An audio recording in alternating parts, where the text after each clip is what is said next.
प्रलय ऐसा समय होगा जब सब कुछ तबाह हो जाएगा। अंदर की आग धरती को फाड़कर बाहर निकल आएगी। आसमान फट जाएगा। सारे जीव जंतु, पक्षी, पेड़ पौधे इस तरह खत्म हो जाएंगे जैसे कुछ था ही नहीं, और यह धरती फिर से आग और भाप से भरा एक गोला बन जाएगी। हर धर्म में किसी न किसी तरीके से प्रलय की बात कही गई है। जब पाप अपनी सारी हदें पार कर जाएगा, तब प्रकृति किसी न किसी रूप में सब कुछ नष्ट कर फिर से खुद को स्थापित करेगी। सनातन धर्म में इसे कलयुग का नाम दिया गया है। प्रकृति भी हमें ऐसे कई उदाहरण देती है कि कलयुग अब अंत होने वाला है।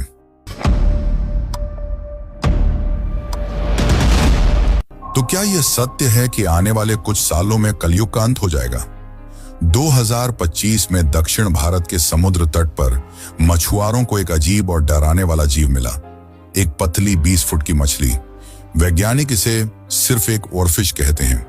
जापान इसे अर्थक्वेक फिश नाम देता है और भारतीय व जापानी शास्त्र इसे प्रलय का दूत कहते हैं। सवाल यही है, क्यों एक साधारण दिखने वाली मछली को हजारों साल से विनाश का संकेत माना गया है? कुछ हफ्तों बाद तमिलनाडु में भूकंप आया, जब राजस्थान में बाढ़ आई और केदारनाथ में हेलीकॉप्टर की दुर्घटना हुई, या अमेरिका के जंगलों में आग। क्या ये केवल मौसम में बदलाव है या फिर उस महाप्रलय की ओर इशारा? क्या 2026 से कलयुग का अंतिम अध्याय शुरू हो गया है? इसका प्रमाण जगन्नाथ मंदिर हमें देता है। भविष्य मालिका वो दिव्य किताब है जो 600 साल पहले लिखी जा चुकी है। उसमें चेतावनी दी गई थी, जब भगवान का कल्पवट टूटे, जब ध्वज में अग्नि लगे और मंदिर के ऊपर अपशकुन दिखे, तब समझ लेना कि कलयुग अपना अंतिम अध्याय लिख रहा है। कल्पवट एक बड़ा बरगद का वृक्ष है जो 2019 के तूफान में उखड़ गया। और चौंकाने वाली बात यह है कि 2020 में कोरोना महामारी आई। गिद्ध को विनाश का वाहक कहा जाता है और कई बार गिद्ध जगन्नाथ के ध्वज पर बैठे हुए दिखे हैं। तो क्या हमें भगवान विष्णु संकेत दे रहे हैं? चलिए चलते हैं द्वापर युग में। उस युग में श्री कृष्ण ने ऐसा क्या बताया होगा पांडवों को कलयुग के बारे में, जिसने वे सभी कुछ समय के लिए डर गए? तो दोस्तों, ये यात्रा में हम आपको बताएंगे कलयुग के कुछ ऐसे भयानक रहस्य जिसे देख आप चौंक जाएंगे। आगे आने वाले मिनट में आपको अब तक के सबसे भयानक युग के बारे में पता चलेगा। तो वीडियो शुरू करने से पहले इसे लाइक करें और कमेंट में हरे कृष्णा जरूर लिखें।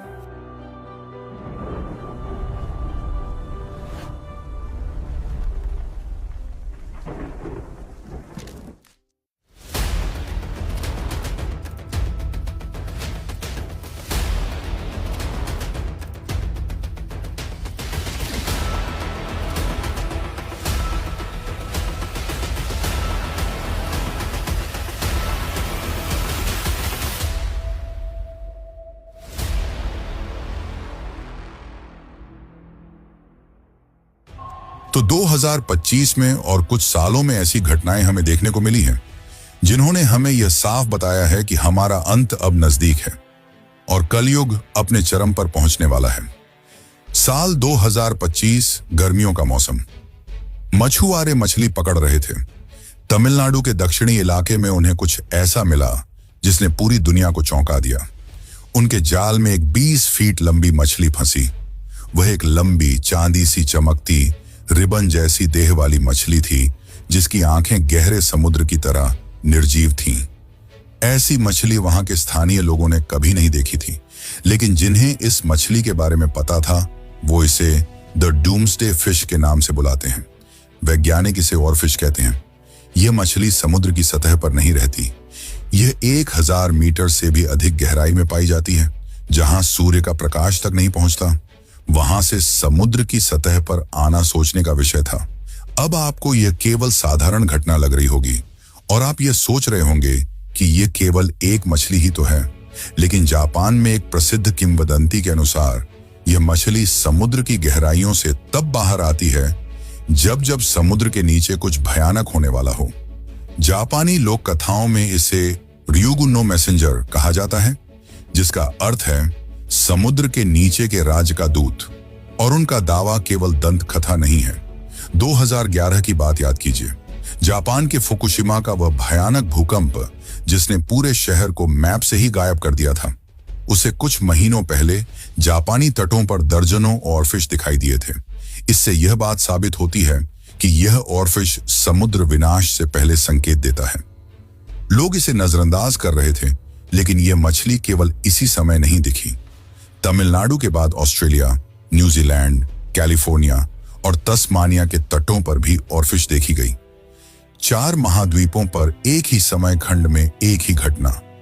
क्या यह संयोग था? आखिर इसका अर्थ क्या था? कोई भी समुद्र की चेतावनी नहीं समझ पा रहा था। उसी समय इजराइल और ईरान के बीच तनाव अपने चरम पर था। रूस यूक्रेन संघर्ष 5 साल पार कर चुका था। महाद्वीपों ने गठजोड़ बदलने शुरू कर दिए थे। उसी समय अमेरिका के जंगलों में भयानक आग लगनी शुरू हो गई। राजस्थान जैसे शुष्क क्षेत्रों में नदी जैसी धाराएं बह निकलीं और यूरोप ने रिकॉर्ड तापमान दर्ज किए। यह प्रकृति का तांडव था, लेकिन जो हादसे केदारनाथ और जगन्नाथ में हुए वो सुनकर आपके रोंगटे खड़े हो जाएंगे। 15 जून 2025 की सुबह एक हेलीकॉप्टर 6 यात्रियों और एक पायलट के साथ मंदिर दर्शन के लिए उड़ा।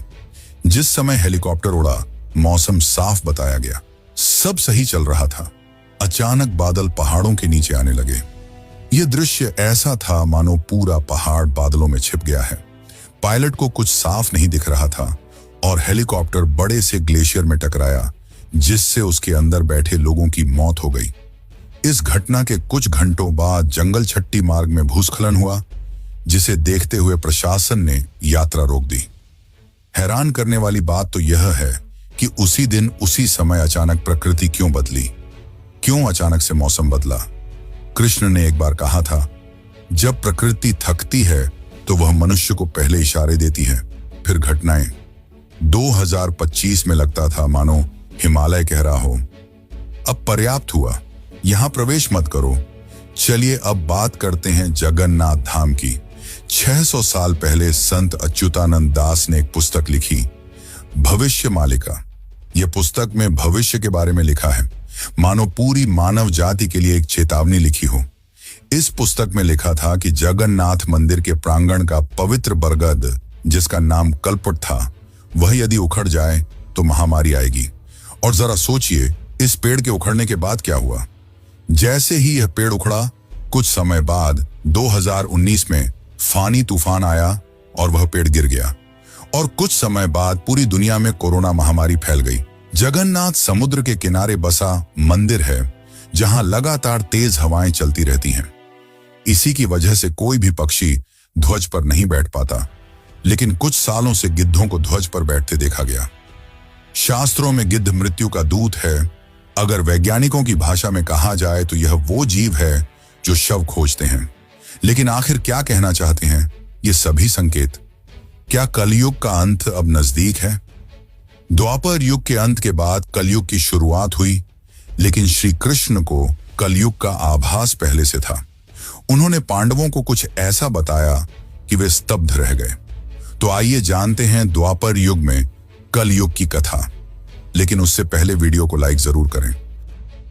महाभारत के भीषण युद्ध के बाद हस्तिनापुर अपराजय हो चुका था। जब हस्तिनापुर की गद्दी पर धर्मराज युधिष्ठिर बैठे, तब दुनिया उन्हें विजयी राजा के रूप में देख रही थी।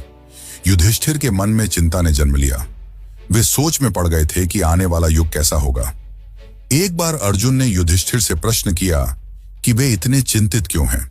उन्होंने कहा, भ्राता, आप इतने चिंतित क्यों हैं? अगर यह कोई शत्रु है तो आदेश दीजिए, मैं अभी उसे पराजित कर दूंगा। युधिष्ठिर ने जवाब दिया, अर्जुन, तुम्हारे होते हुए हस्तिनापुर पर कोई आंख उठाकर भी नहीं देख सकता। युधिष्ठिर ने सभी पांडवों को कलयुग के बारे में बताया और यह बताया कि वे सोच में हैं कि कलयुग कैसा होगा, उस युग में लोग कैसे होंगे। युधिष्ठिर ने कहा, आने वाले युग में मनुष्य धर्म और अधर्म का अंतर खो देगा। जो सत्य है वही अपमानित होगा और जो असत्य है वही पूजनीय बन जाएगा। यह सुनकर भीम भी गंभीर हो गए। भीम, जो युद्ध में मृत्यु को खिलौने की तरह उठाते थे, पहली बार किसी अशरीरी भय से कांप उठे। सभी कलयुग के बारे में जानने के लिए उत्सुक थे। युधिष्ठिर ने कहा कि इस सवालों के जवाब केवल श्री कृष्ण ही दे सकते हैं। सभी पांडव द्वारिका की ओर प्रस्थान किए। द्वारका पहुंचने पर उन्होंने श्री कृष्ण को प्रणाम किया और पूछा, हे माधव, हमें बताइए कि कलयुग में मनुष्य कैसा होगा, उसका स्वभाव क्या होगा, उसका जीवन किस दिशा में जाएगा। कृष्ण मुस्कुराए, पर वह मुस्कान साधारण नहीं थी। कृष्ण समय में आगे देख सकते थे। उन्होंने कहा, इस प्रश्न का उत्तर शब्दों में नहीं, उसे अनुभव करना होगा। श्री कृष्ण ने सभी पांडवों से कहा कि आप सभी को वन में चारों दिशाओं में अलग अलग जाना होगा और मार्ग में जो भी पहली चीज दिखे वो मुझे बताना होगा। फिर मैं आप सभी को कलयुग के बारे में बताऊंगा। पांडव वन में प्रवेश कर गए। वन बाहर से शांत था, पर भीतर किसी अदृश्य शक्ति की तरह कांप रहा था। सभी पांडवों ने वन में भयानक दृश्यों और अजीब घटनाओं को देखा, और उन सभी घटनाओं ने उनके मन में कई सारे प्रश्न पैदा कर दिए थे, जिनके उत्तर जानने वे श्री कृष्ण के पास लौटे। युधिष्ठिर ने सबसे पहले एक विशाल हाथी देखा, लेकिन वह हाथी विकृत था। उसके 2 सूंड थे और दोनों सूंडों से वह तेजी से पेड़ उखाड़ रहा था और फल निगल रहा था। वह रक्षक भी था और भक्षक भी। जब उन्होंने इसका उत्तर श्री कृष्ण से पूछा तो उन्होंने यह जवाब दिया, हे धर्मराज, यह आने वाले नेताओं और शासकों का प्रतीक है। वे वचन से धर्म की रक्षा का दावा करेंगे, पर कर्म से जनता को ही निगलेंगे। उनके 2 चेहरे होंगे, एक जनता को दिखाने वाला और दूसरा अपने लाभ के लिए। अर्जुन भी जंगल में अंदर जा रहा था और उसे दिखा एक दिव्य विशाल पक्षी, जिसके पंखों पर मंत्रों की आकृति चमक रही थी। देखने पर वो पक्षी सुंदर और स्वयं देवताओं का दूत लग रहा था, लेकिन उसी पल वो मांस खाने लगा। अर्जुन के मन में अजीब सी आपदा पैदा होने लगी। कृष्ण ने समझाया, यह कलयुग का ज्ञान है, जहां विद्वान होंगे पर आचरण नहीं, जहां धर्म बोला जाएगा पर धर्म जिया नहीं जाएगा, जहां धर्म गुरु और ज्योतिषी ज्ञान बेचेंगे, मानो ज्ञान नहीं व्यापार की वस्तु हो। अब भीम की ओर आते हैं। भीम ने एक गाय को देखा जिसने बछड़े को जन्म दिया था। प्रेम से गाय बछड़े को छांट रही थी, लेकिन अत्यधिक प्रेम में उसे इतनी जोर से छांट रही थी कि बछड़े की त्वचा छिल गई और खून निकल पड़ा। भीम समझ नहीं पाए, ममता कैसे विनाश का कारण हो सकती है। श्री कृष्ण ने कहा कि कल युग में माता पिता का प्रेम इतना अधिक होगा कि वे अपने बच्चों को संघर्ष से बचाएंगे, दुनिया से लड़ना नहीं सिखाएंगे, उन्हें हर चीज की सुख सुविधा देंगे जो उनके विनाश और कमजोरी का कारण बनेगा। सहदेव ने 6 कुएं देखे थे, जिसमें से 5 कुएं भरे हुए थे और 6ठा कुआं खाली था। यह बिल्कुल एक पहेली जैसा था। जब उन्होंने यह बात श्री कृष्ण को बताई तो उन्होंने कहा कि कल युग में लोग अपनी शोभा बढ़ाने के लिए लाखों पैसे खर्च करेंगे, लेकिन अगर कोई भूखा किनारे बैठा हो तो उसे पानी तक नहीं देंगे।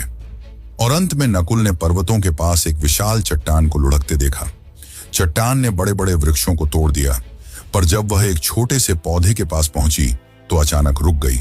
श्री कृष्ण ने कहा कि कलयुग में हर तरफ ईर्ष्या से भरे लोग होंगे जो एक दूसरे को नष्ट करने में लगे होंगे, लेकिन जो भगवान को सच्चे मन से याद करेगा वो कलयुग में भी सभी कष्टों से बचा रहेगा।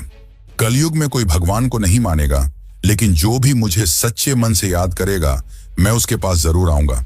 मैं उनके दुखों को नष्ट करूंगा और उन्हें शांति प्रदान करूंगा। और यहीं पर श्री कृष्ण शांत हो गए। यह तो केवल एक झलक थी जो श्री कृष्ण ने पांडवों को दी। उन्हें यह पता चल गया कि कलयुग अब तक का सबसे भयानक युग होगा, लेकिन जो गरुड़ पुराण और अन्य ग्रंथों में कलयुग के बारे में लिखा है वो और भी खतरनाक है, जिसकी बात हम आगे की वीडियो में करेंगे। लेकिन आगे बढ़ने से पहले कमेंट में जय श्री कृष्ण लिखना ना भूलें।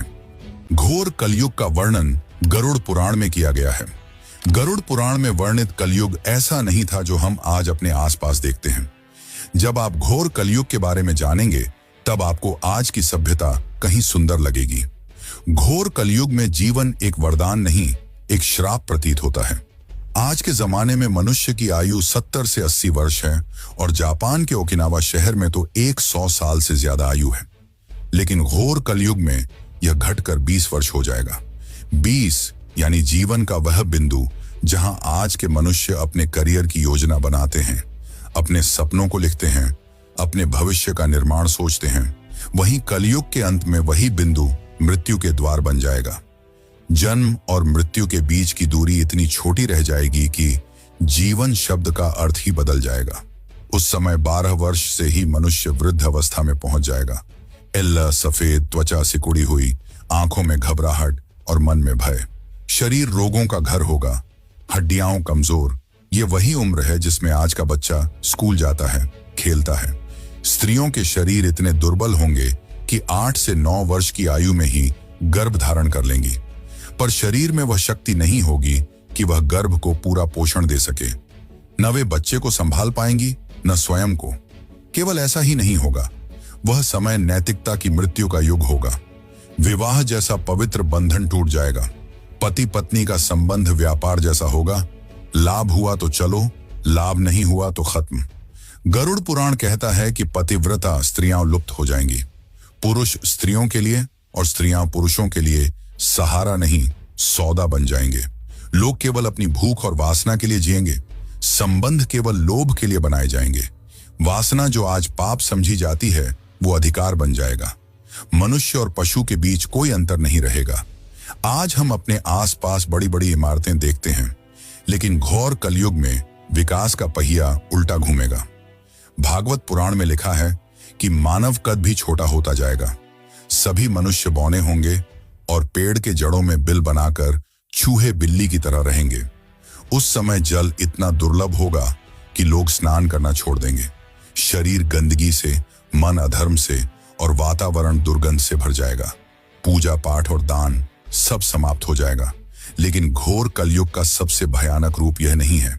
उस समय प्रकृति अपनी शक्ति खो देगी, मिट्टी उपजाऊ नहीं रहेगी, पेड़ फल देना बंद कर देंगे और जो भी अनाज उगेगा वो जहरीला होगा। मनुष्य सभी पेड़ पौधों, जंगलों को काट चुके होंगे, जिसके कारण सांस लेने में दिक्कत आम बात होगी। अब अगर अन्न नहीं मिलेगा तो मनुष्य मांस पर निर्भर होगा। पहले वो जानवरों का मांस खाएगा, उसके बाद वे एक दूसरे का मांस खाएंगे। आज की दुनिया में इसे कैनिबलिज्म कहा जाता है, पर उस समय यह साधारण बात होगी। यह भी पुराण में लिखा है कि अंत में मनुष्य को जीवित रखने वाला केवल बकरी का दूध बचेगा। एक ऐसा दूध जो शक्ति नहीं देता, बस जीवन को खींचता है। नदियां सूख जाएंगी। केवल एक दो नहीं, गंगा, यमुना और सरस्वती जैसी नदियां जो कभी सभ्यता की माता थीं, वे लुप्त होंगी।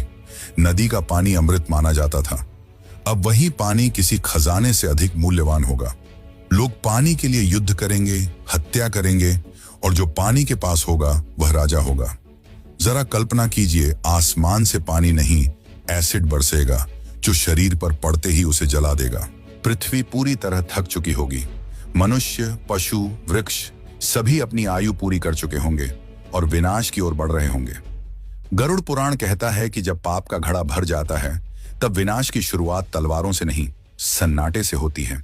आकाश काला पड़ जाएगा, हवा रुक जाएगी, हवा रुकना बंद कर देंगे और सूर्य की रोशनी पीली पड़ जाएगी।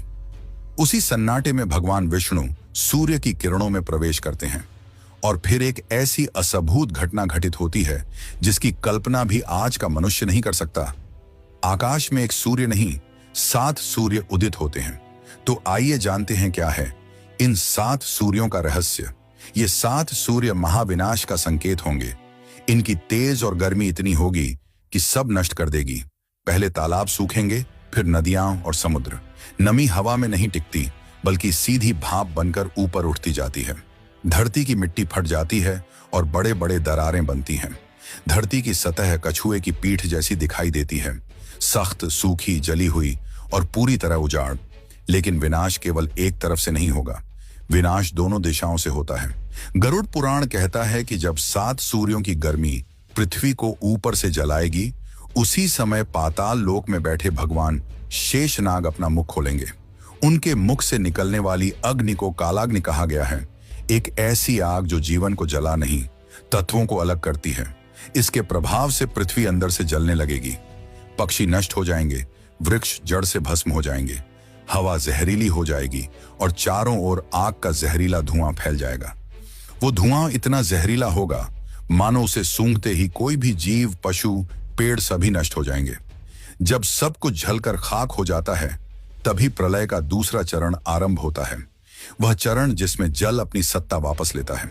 अब समय आएगा और भगवान विष्णु रुद्र रूप धारण करते हैं और अपनी सांसों से ऐसे बादल उत्पन्न करते हैं जिन्हें संवर्तक मेघ कहा जाता है। ये बादल सामान्य बादलों जैसे नहीं होते। उनका रूप हाथी के सूंड जैसा भारी और विशाल वर्णित है। पुराण कहता है कि इनमें साधारण वर्षा नहीं होती। इन बादलों की गर्जना से पूरी पृथ्वी हिल जाती है। जब वर्षा होती है मानो जल नहीं आसमान से पत्थर बरस रहे हों। पुराण कहता है कि यह वर्षा वज्र के समान कठोर होती है, मानो आकाश टूटकर नीचे गिर रहा हो। उस समय यदि कोई पर्वत भी खड़ा हो तो वह इस वर्षा के भार से पिघलने लगता है। यह वर्षा आग को बुझाने के लिए नहीं होगी। इस वर्षा से पूरी धरती पानी में डूब जाएगी। यह वर्षा एक दिन, एक महीने या एक वर्ष तक नहीं चलती, लगातार 100 वर्षों तक चलती है।